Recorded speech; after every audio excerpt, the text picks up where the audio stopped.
What's up, you guys? Here it goes. Tuesday afternoon, and we talking about getting lit because we turn up on a Tuesday and every day we lit. Every day we lit. So let's imagine together what better thing for us to do since we all on our phones anyways. And I don't know about you guys, but the continuous upsurge of the negativity, when I know there's positivity in the world and I know there's more good than bad, I'm not with it. So let's make motivation go viral. That's what we're here to do today. It's been a little while since I've been behind the camera. I know that, but I'm jumping right back in. And today I'm talking about what I titled clockwork. Ooh wee, I'm just wondering where the people's minds are going when I say clockwork. What comes to your mind when I say clockwork? As I'm jumping in, as always, guys, remember this is my opportunity to pay it forward. I think we all, in one way or another, continue to pay forward what we are in the cycle of within our lives. And I'm really looking to share that knowledge that I continue to receive. And I want to share this gift of time and look at how that will continue to manifest and recirculate in the world. So I'm paying it forward. Any moment that you set aside to listen to this is also you sharing a gift of your time back with me. And for that, let me just say thank you. As we're jumping in, I'm grateful for anybody that takes the time to listen because we could choose to watch anything. How about it? So clockwork. Today I want you to think about a couple of things. Is time working in your favor? Do you feel like time is working for you, or do you feel like time is working against you? And my second question is, what if, bear with me here, what if our current concept of time, you heard me, T-I-M-E, I'm not talking seasons here, people. What if our current concept of time was subject to change? Now, as you are probably thinking about this today, I'm gonna get a little scientific. My mind is very much so analytical, and yet my right brain, I can tell, is still very much so rooted in intuition and creativity. So when I talk about these concepts, it to me makes sense to be able to bring forth the logic, which a lot of times comes with science, and mix that with philosophy and what feels right in my heart. So today, as I'm thinking about clockwork, baby, we're gonna talk a little bit about time. So as I'm jumping in, what do we know about time? Well, we probably learned this in maybe third grade-ish. Our time system is currently on what we are considering the Gregorian calendar. This calendar is going to be broken down based on relationships of planets and how much time it takes for certain planets and respectivity of each other to orbit. And so for us, the Earth is really measured in its relationship to the sun. We know that a calendar year, and according to our Gregorian calendar, is going to be 365 days long because it takes 365 days for our planet Earth to rotate around the sun. So what I've learned is this rotation, and that's basically what our calendar is composed of. This rotation can be considered sidereal or it can be considered tropical. It's really not a huge difference, but those are two key differences that I'm going to discuss today to just really paint this picture of how time is actually very, very malleable. So when we are in what we measure as a solar year or a tropical year, we are really measuring it in respectivity to the perception of Earth in regards to our seasons. So there's a difference between the actual amount of time that the Earth takes to rotate around the sun and be back to its exact original position in respectivity to the fixed stars in our sky versus in respectivity from our perspective on Earth and our seasons. It's only about a 20-minute difference, but we're looking at a sidereal versus a tropical lens. That's already just with looking at Earth to sun relationship. Kind of cool, huh? Yes, so sidereal versus tropical. We are on a tropical calendar that respects the relationship to the sun. As I'm talking about the sidereal year versus the tropical year, I'm sure people are already asking, why does this matter? But what I think is important to understand is we decided to go with our tropical kind of year, so that way over time, that 20 minutes wouldn't continue to add up and create a shift in our months and how they relate to our seasons. Because eventually what would happen is it would be Christmas in July or something like that, to where we still feel like it should be snowing on Christmas, that actual day of Christmas would fall during the season of summer. So that is why we, as a Gregorian society, if I may even say, have decided to go with a tropical calendar versus just a purely sidereal calendar in relation to being solar and related to the sun. What I'm challenging is, and what I think is very interesting, is there are different calendars that are related to the moon. So in our calendar, we understand, I think as scientific beings, that the moon has certain phases. Like, we totally understand that throughout the year we see different phases: full moon, new moon, crescent moon, waxing, waning moon, so on and so forth. But our calendar does not take into account on a mathematical level that relationship of the moon to our Earth along with the sun. It really just bases it off of the relationship to the sun. So that got me thinking, because I know that over history, ancient cultures had over 100 different calendars. Think about that. This is something that the entire society agreed to kind of live by, is a calendar system. But over time, there's been different ways of measuring time. So my biggest point that I'm driving home here is that the entire idea of time, basically through a calendar, is created to be able to structuralize and solidify a certain style of experience, a weekly experience, being able to create agendas and have jobs that you can be there at certain times, where you're creating now a community experience because we can agree and all work on the same consistent basis of time. However, in that same token, I think it's important to question. I'm not saying I'm 100% right here in every way, but question, how fixed is time really if it has been perceived and agreed upon as truth by different societies over however many years, ancient years we're talking here. So my big wow was that time creates the perception of experience.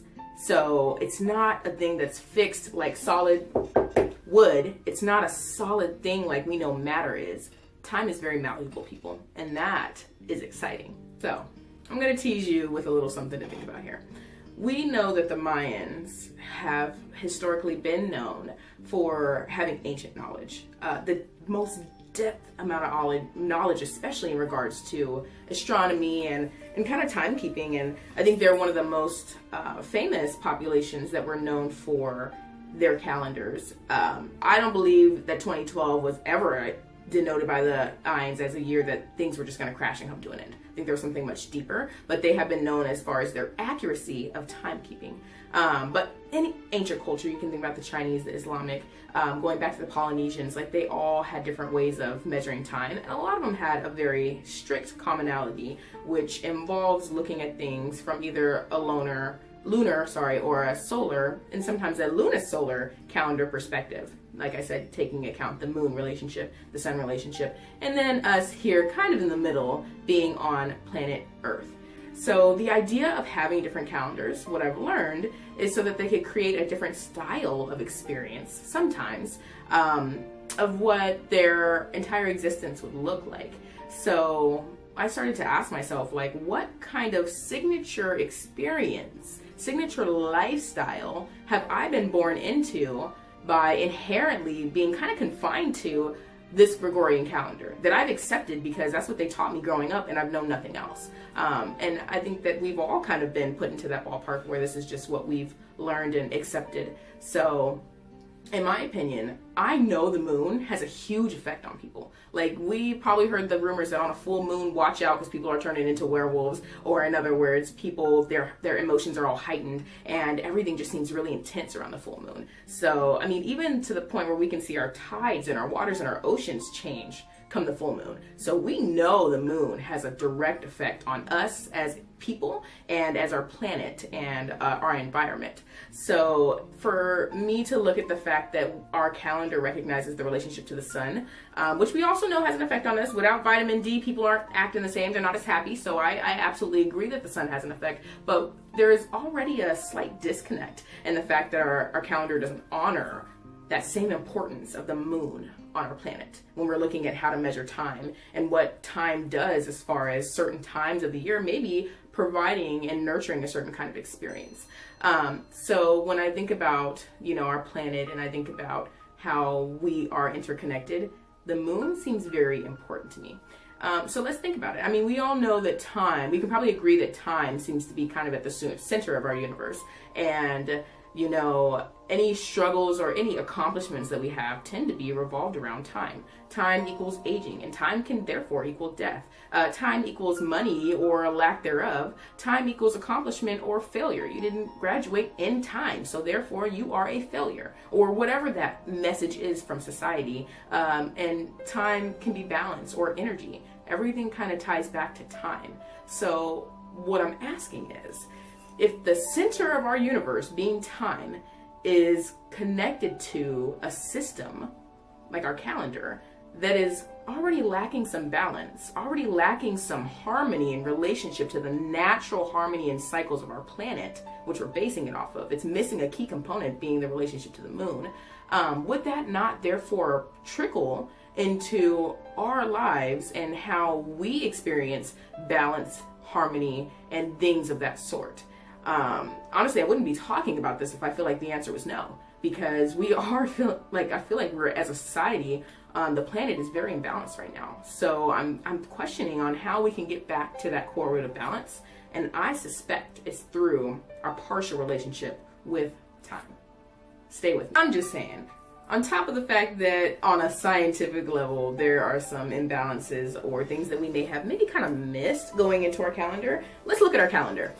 How consistent is it? We're looking at some months that are 30 days, other months that are 31 days. We got February in there with 29 days, and every once in a while that switches up to 28 days. Let's add on daylight savings on top of that, where we have just decided we're going to go back an hour or go forward an hour. If time was as fixed as it seems to be, we would not be able to do any of that. So I think that the imbalance of our calendar is kind of on a face value on top of when we look at the value behind it when we start to analyze the relationship with the moon. So what I'm going to ask you to stick with me here is imagine that there is a different kind of calendar that we can align ourselves with that takes in that relationship with the moon phases as well on a scientific level. We're talking about the same math and the same calculation as orbits here, and takes in that same respectivity of our relationship with the sun, and is created with time being an experience, an art form that enhances creativity and that's helping us create a signature experience in our lives that's not just bound to a 9 to 5 clock in and clock out for the day. Well, guess what? There is, and this actually stemmed from a lot of Mayan information. And believe it or not, people have tried, countries have tried up until the late 1930s, so recently, have tried to instate this new calendar. And yet the Vatican, because remember, Gregorian calendar, that's named after a pope from back in the day. The Vatican and that entire religious aspect has denied and declined any changes to our calendar. And people have tried to propose calendars that have more balance, that have more consistency, and yet we've denied it as a whole, and we continue to follow what we've locked into from the 1500s. So on this new calendar, it's actually honestly one that I have got my hands on over the last 5-6 years, and it has changed my life. I'm talking about a calendar that's based on 13 moons or 13 months that each have 28 days consistently. 28 days for every single one. That 13 times that 28 days ends up giving us 364 days in the year. So that extra day that doesn't add up to our current calendar is a day that is literally called the day out of time. It's a day that's celebrated as we acknowledge that time is not as real as we think it is, and it's literally here to create an experience, to allow us to nurture a certain way of life. So we celebrate that day, we meditate, we pray, we do all of these things that allow us to respect what we have created with our control or tapping into of time, or tapping into this balance that time can create through the natural harmony of our planet and our solar system, versus kind of creating our own system that may continue to feed into a lack of harmony and kind of chaos over the line. So this calendar that I've gone off of, it is literally 13 months, 28 days, and consistently my birthday would fall on the same day every year. So it creates a lot more consistency, but deeper than that, it continues to bring depth to my life because of how it's structured to have a certain tone and energy that correlates with every day. So I can really plan around kind of whatever energy that the earth is going to be emanating and be really aligned with what is happening on a deep level and on a superficial level within my life. So yeah, it's really cool. And I can't believe that it's been so many attempts to try and change up our system and it's been turned down time and time again. Think about that. Apparently, I'm hyped up about this calendar. It's changed my life, and I can't say that in any more point blank, straightforward way. But my talk today is not to recruit people into starting a new calendar. Like, I mean, maybe if you did it, we would change the world.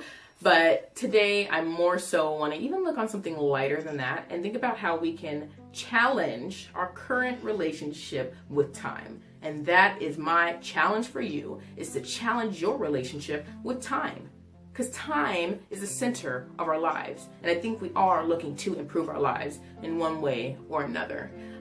So if you can ask yourself, if you feel like time is working for you, do you feel like time is on your side half the time?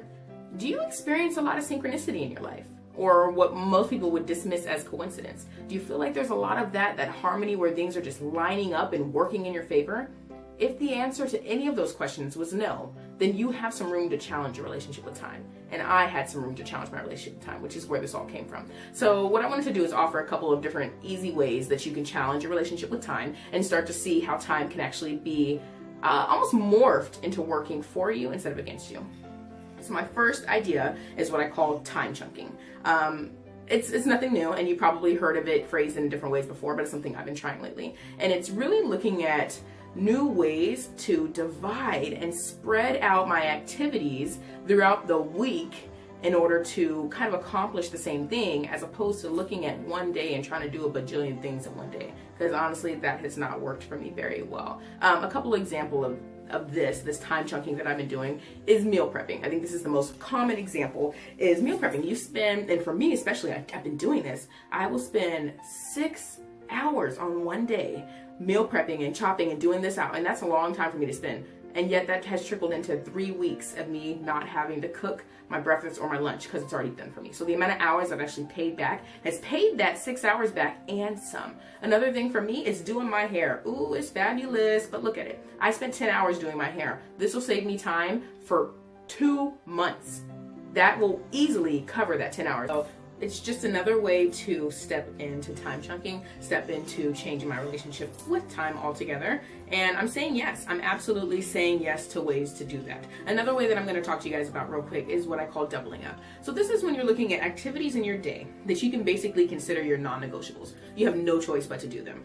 Layering on another activity that you can do during that time that correlates with the tone of activity that you're already doing, or the type of activity that you're already doing, and maximizing on that time. For instance, as I'm driving to work, I have no choice but to drive to work and home from work. So during that time, instead of just jamming out to music like I could do, I'm going to be thinking about meditating. I'm going to be setting intentions for my day, or I'm going to be praying. So I'm taking that time that I'm already having to carve out time, and I'm doubling up on my activity, and I'm maximizing on that time. Another option for that double up concept is when you're working out, instead of just jamming out to music every time, which you could do, you could listen to an ebook and get some education as you're strengthening your muscles and your body, strengthen your mind at that same time. Some people, it's a non-negotiable to work out, so you could layer on and double up on that activity and get more out of your time by doing that too. One of my favorites that I have been starting to do is when I'm showering. When I'm showering, honestly, I'm cleansing my body, right? I'm actually getting my physical body clean, scrub a dub, all that fun stuff. On top of that, I'm getting in my head. What can I clean in my head while I'm in the shower right now? I can really think about forgiving anything that did not go the way I wanted it to today. I'm not going to absorb any negative energies. I'm taking the time to release it all. I'm setting an intention to release all of those things from my day that have built up, and I'm forgiving people from my past, from my future, anything, what it is. I'm taking that time to clean my mind as I'm cleaning my body. So I'm doubling up on my activities, and time is continuing to feel like I have more of it to do these things, as opposed to once again feeling like I have to cram it all into this day. So when I started to challenge time is because time was really challenging me. And it really happened once again through dream time. If you've been following me at all, you know so much from my dream states have caused me to look at my reality different. And I think that that's the beauty of dreaming. So for me, I did a lot of research, and just from my experiences anyways, I found that you could be asleep for 20 minutes And within that dream, you've had a full 24 hours worth of experience, maybe even 2 days worth of experience. It even shows that in the movie Inception, where they will be sleeping for an amount of time, but they actually are buying themselves more time in the dream time. And it's almost as if time slows down when we're dreaming. So how does that add up if we can feel like the experience is 2 days long, but it's really only 20 minutes? To go a little bit deeper than that, when I started to lucid dream, meaning I'm aware of the fact that I'm dreaming while I'm actually dreaming, I started to really see how time was working differently. It was like the buffer between when I thought about something and it manifested in my experience on a physical reality in the dream was way shorter than in real life. So if I thought about chicken dinner in my dream, then immediately, instantaneously, as I was lucid, I would have a chicken dinner right in front of me, bam, ready to eat, grubbing time. But in real life, if I think about a chicken dinner, damn sure I'm gonna give me some chicken, but I'm gonna have to go to the store, I'm gonna have to go buy the chicken dinner, I'm gonna have to come home and cook it. So maybe 3 to 4 hours later, I'll have my chicken dinner. But in the dream, when I'm lucid, I don't know if it's the difference in consciousness or the difference in the dimension, but it was an instantaneous, that time was the only thing that was different. The thought was the same, the product was the same. The time it took to get it was different. So once again, this is what it took for me to start challenging my concept of time altogether. And it's a beautiful thing because I feel like it's changed my life, being able to see time can be fluid and time can be a part of an experience that serves me and not a box that kind of shackles me in, which I honestly feel like I felt that way for a long time. And as I have continued to recognize the nature of time to be way different than immutable, my life has changed, people. I would not exaggerate when I make this up or when I talk about this. Recently, just like last week, I dreamt about a friend of mine, and I hadn't seen this friend in a couple months, haven't talked to her in a couple months, but I ended up having a dream about her, once again connecting to dream time. And I almost texted her that morning when I woke up, and I decided not to, but I was thinking about her. It was kind of an intense dream.